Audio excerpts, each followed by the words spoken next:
अंधेरे नगर में रहकर प्रेम करता है तपस्वियों पर। मूर्ख, उन्हीं से जा मिल और उन्हीं को नीति बता।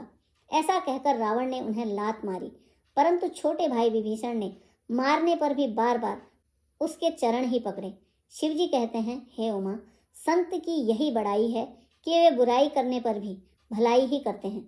विभीषण जी ने कहा, आप मेरे पिता के समान हैं, मुझे मारा सो तो अच्छा ही किया, परंतु हे नाथ, आपका भला श्री राम जी को भजने में ही है।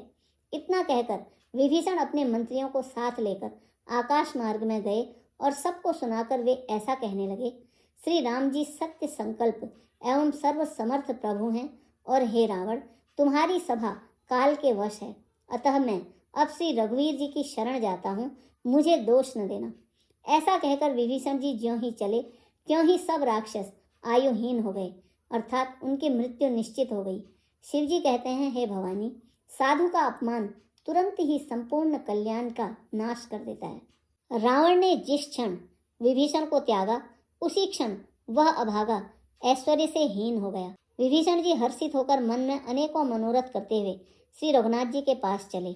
वे सोचते हुए जाते थे, मैं जाकर भगवान के कोमल और लाल वर्ण के सुंदर चरण कमलों के दर्शन करूंगा, जो सेवकों को सुख देने वाले हैं।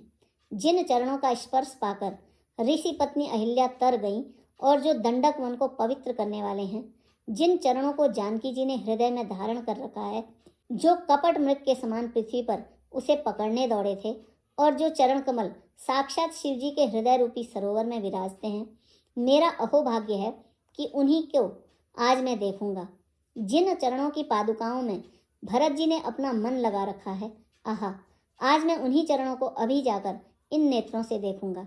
इस प्रकार प्रेम सहित विचार करते हुए वे शीघ्र ही समुद्र के इस पार, अर्थात जिधर श्री रामचंद्र जी की सेना थी, वहां आ गए। वानरों ने विभीषण को आते देखा तो उन्होंने जाना कि शत्रु का कोई खास दूत है।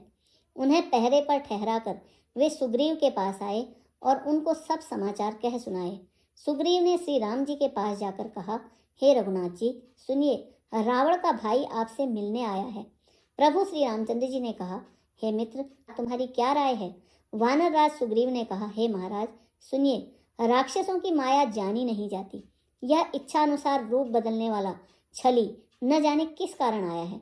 जान पड़ता है यह मूर्ख हमारा भेद लेने आया है, इसलिए मुझे तो यही अच्छा लगता है कि इसे बांध कर रखा जाए। श्री राम जी ने कहा, हे मित्र, तुमने नीति तो अच्छी विचारी, परंतु मेरा प्रण तो शरणागत के भय को हर लेना है।